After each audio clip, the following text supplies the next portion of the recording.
Now all the authentication is a lie, right? Nothing's really happening there. It just trusts you that that's your email address. We know that Firebase has some fancy authentication stuff built in, so let's use it. Why not?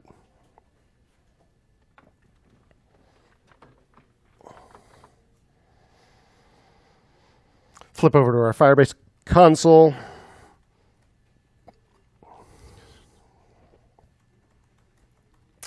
There's a whole section on authentication. Can't do anything yet except set up a sign-in method.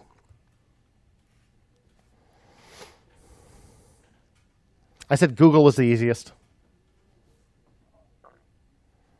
So let's start there. Click on Google. It's automatically configured on your connected iOS and web apps. To set up Google sign-in for your Android apps, you need to do all that stuff. Sucks to be on Android, huh? Okay, let's enable Google Authentication. Whitelist client IDs from external projects, optional. Well, if it's optional, I don't know. Web SDK configuration, web client ID, web client secret. I don't know. We enabled it. I'm going to save it. Okay, neat. Now what? How about go to the docs?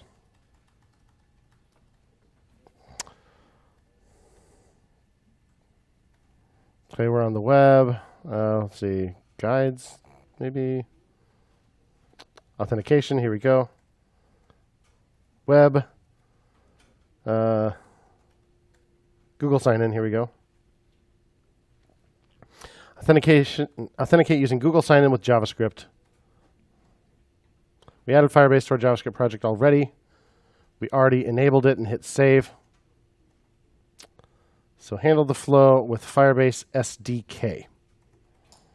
If you're building a web app, the easiest way to authenticate your users with Firebase using their Google accounts is to handle the sign-in flow with the Firebase JavaScript SDK. Okay, to handle it says if you want to use Node or a non-browser environment, you have to do it manually. We're using a browser, so this should be fine.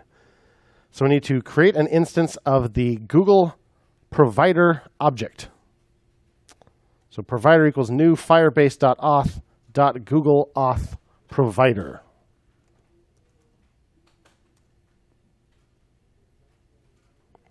Okay, this sounds like configuration that should go in base.js.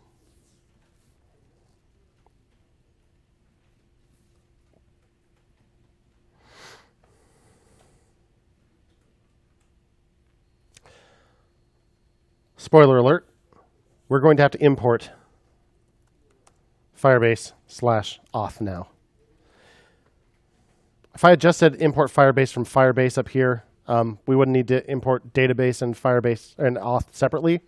But then we would be importing a whole lot of Firebase stuff that we don't need, and that's just a bunch of scripts that don't need to be in our project. So, but now we do need to import Firebase/auth.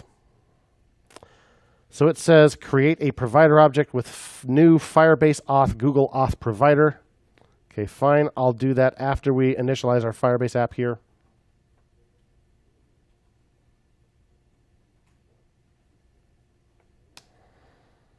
I can go and put the database thing is related to what I'm doing with Rebase. This part has nothing to do with Rebase, so I'm going to put that there, and I'll put this up here.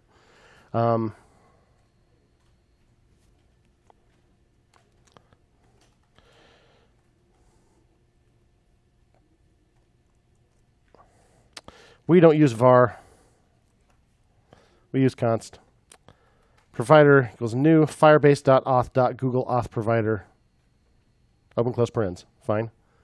Someday we may want to make a GitHub login and stuff too, so I'll name this Google provider. We might have other providers later.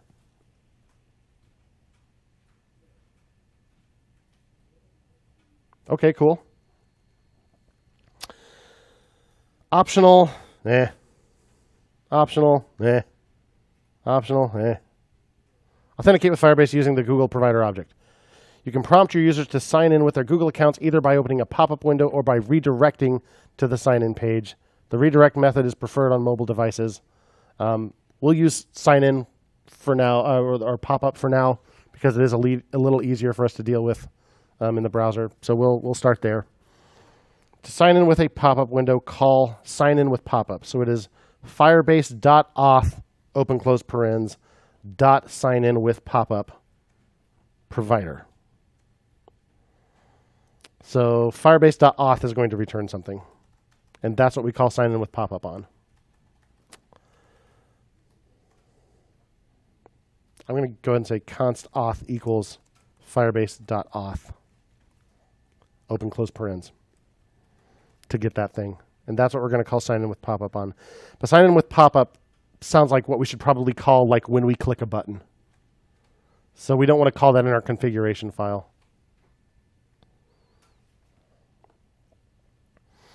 So here's what I'm going to do. I'm going to export both of these things. Export const Google provider, export const auth. And then those will be named exports. So I can import them using curly braces, like we do component.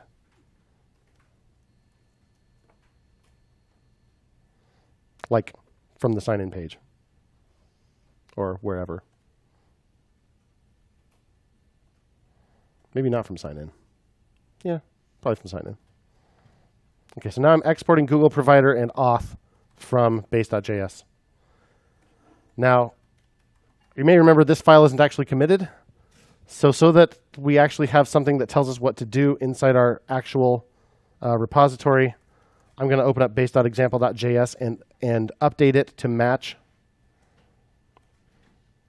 So I added this import. I also took database out of there. So I'm now importing Firebase auth.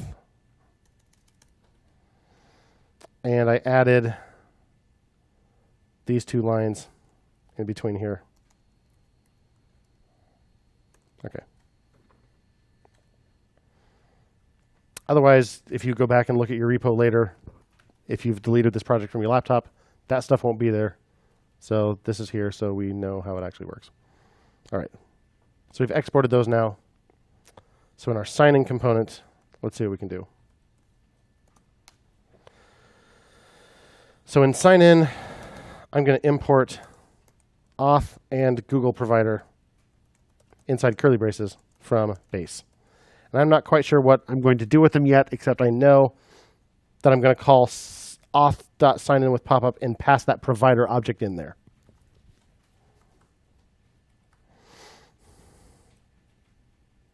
Do we have to do // from base or no? Yep, sorry. ./base, right?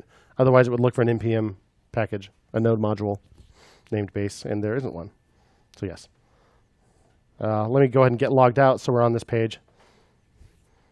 So we could let them sign in with their email or some other way. So I'll just put a button under here to sign in with Google. I also want some padding at the bottom of that form. That looks bad. Padding bottom to rim. Much better. Okay.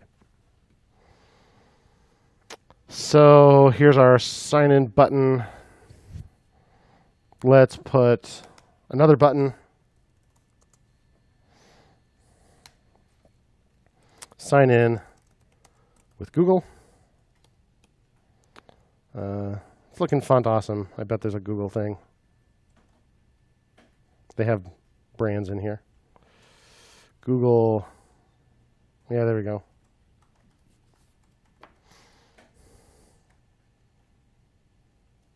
Let's copy that.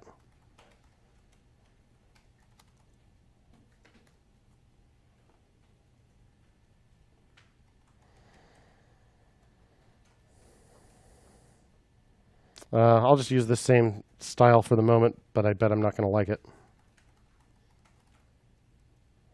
And I'll put, let's put just a div in here with the word or. Can you put the link to the thing in Google? Yeah. And don't forget class name, not class, right? Class name. Here's my button so far.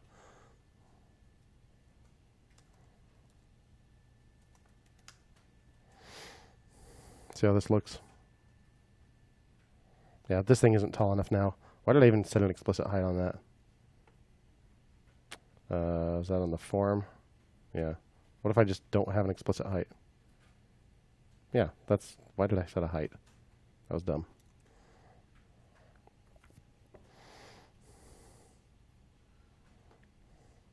Could use a little space in between those two things.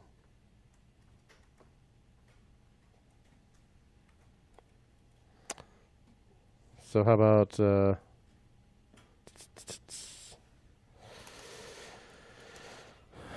brand icon, margin right, I don't know, 1.5 rem. So on my icon here, now my class name is going to get messy because I need these fab and FA Google things in there, so I'm going to have to change this to a curly brace and make it a template literal. Use string interpolation to put in CSS parentheses styles dot brand icon.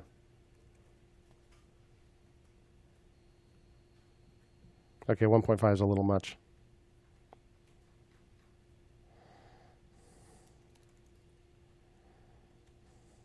There we go. Maybe show us with the template literal and that piece of code.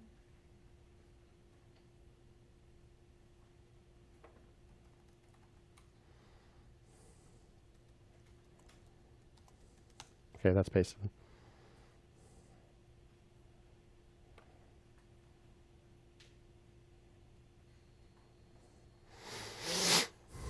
Cool. All right. Let's make it do a thing.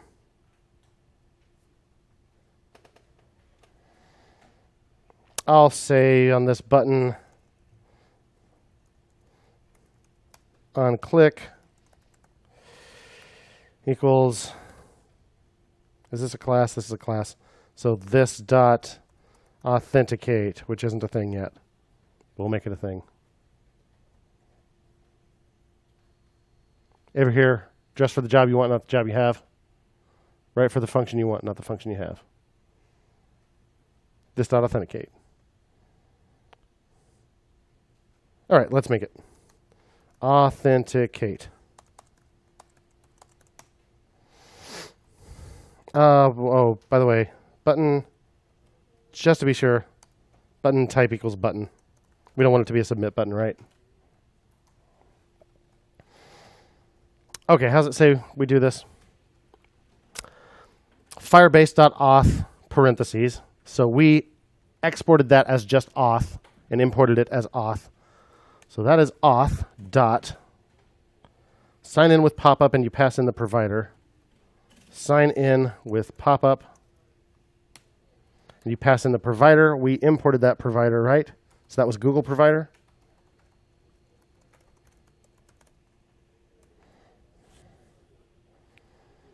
And in their example, you call dot then and a callback.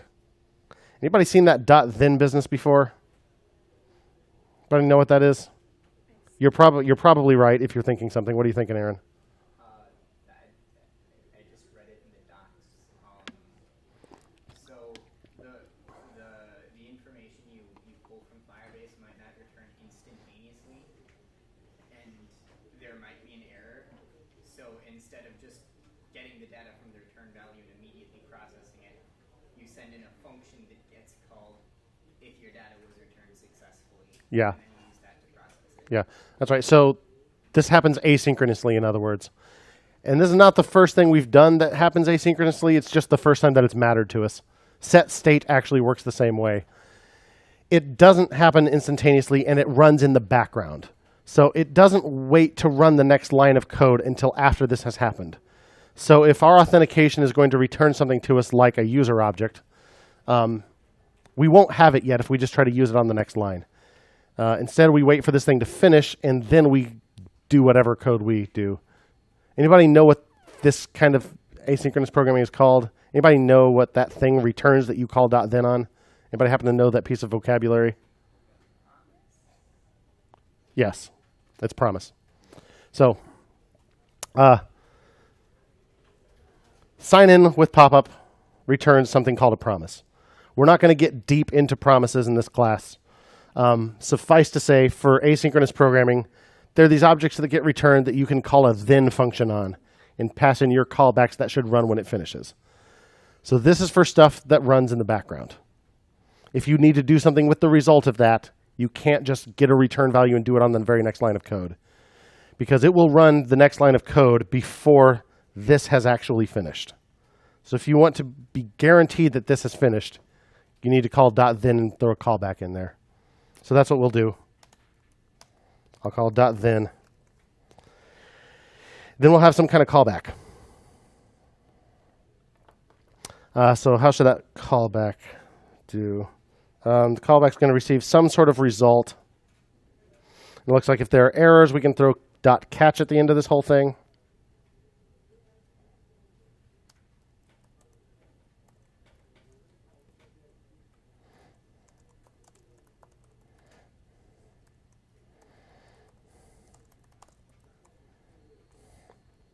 Just to make a point.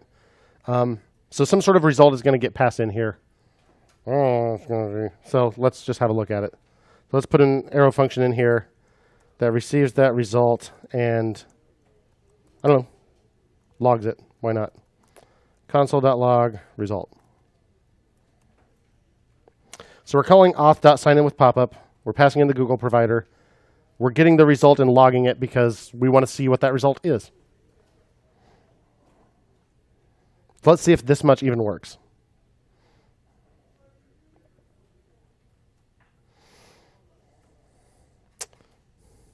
Oh, my buttons don't have the cursor. That bothers me. Did you just do console.log.result, or?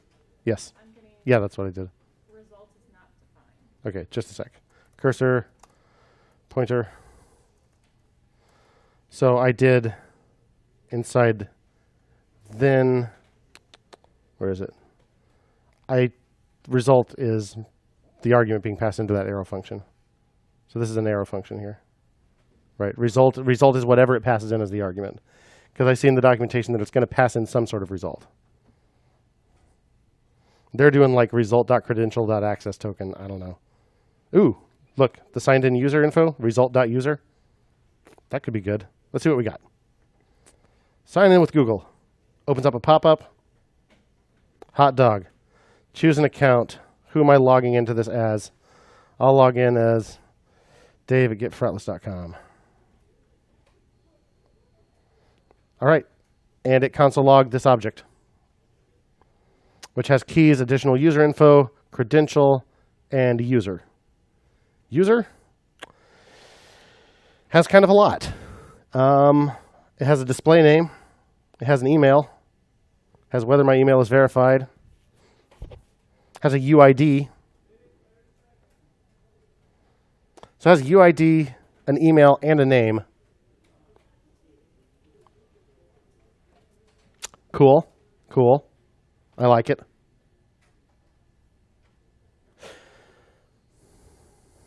So how can we use this? Let's see. What does the other function do when we sign in? It just manually calls handle auth. So that's an app, right? Handle auth already expects a user object, right? And it saves it in state. So what if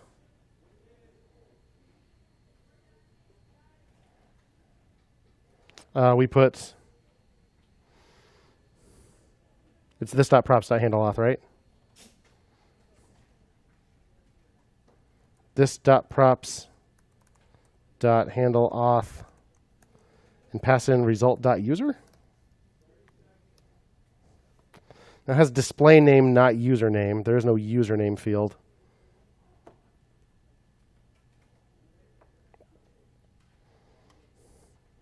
So we could just change that because so far it's all fake anyway, right?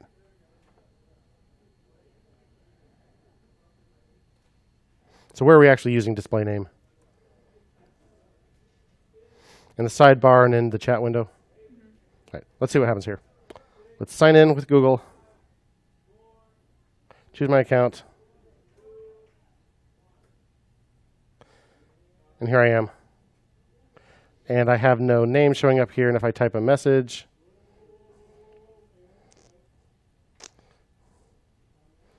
now it's time to get this party started. Explode! First argument contains undefined in property something. Okay. Neat. Okay. So where are we using name? I can do a Shift Command F to search throughout the project for username. I'm using it in metadata.js. So how about I just say display name? I'm using it in sign in. This is still my fake just type in your email thing. And in userinfo.js, this should be display name. Is that what I changed in the other file? Yeah, display name. I'll just use display name every place that I used username before and see if that's the problem. Okay, now it says Dave Struess there. Testing. Okay, it doesn't explode anymore. That was an interesting error message for that particular problem. But by golly, now it's working. That's pretty sweet.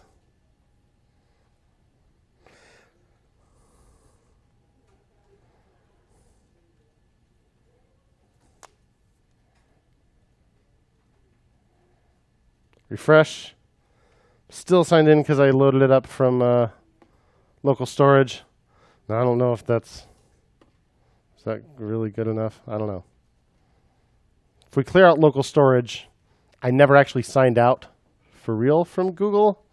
So it doesn't, seems like there should be more to it than that, but let's see if it says anything more here. To sign in by redirecting to the sign in page, nope. Handling account exists with different credentials. Handle the sign-in flow manually. Authenticate with Firebase and the Chrome extension, blah, blah, blah. Okay, this is interesting. So after a user signs in for the first time, a new user account is created and linked to the credentials the user signed in with. The new account is stored as part of your Firebase project and can be used to identify a user across every app in your project, regardless of how they sign in. It's the recommended way to know the auth status of your user is to set an observer on the auth object. Okay. In the security rules, you can get the signed in user's unique user ID and use it to control what a user can access. That sounds like a good thing. And it does tell us how to sign out. So firebase.auth.signout. And then there's a whole promise thing going on again. So we're not really, our sign out right now is just clearing out state, right? That's not enough to actually sign us out, it sounds like. So, in app, sign out should probably call, it's firebase.auth, open close parens, which we can import as auth, right? So let's do that. Let's import auth from /base. And in sign out, we'll say auth.signout.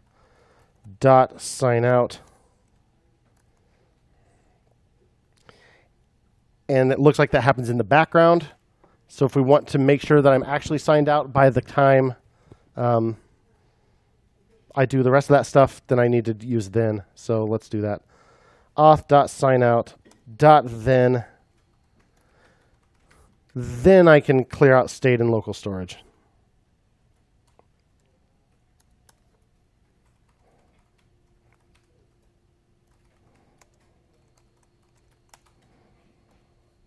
So then expects a function. You can't just like put code in there.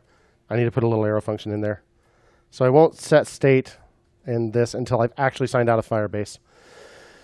So now our other, auth.signout isn't going to be a thing if I signed in the fake way with our username, with our emails. So let's just kind of forget about that whole thing for the moment. And let's just sign in with Google because it's real signing in.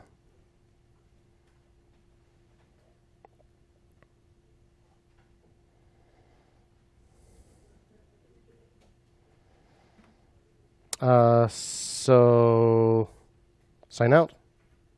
Cool. Sign in.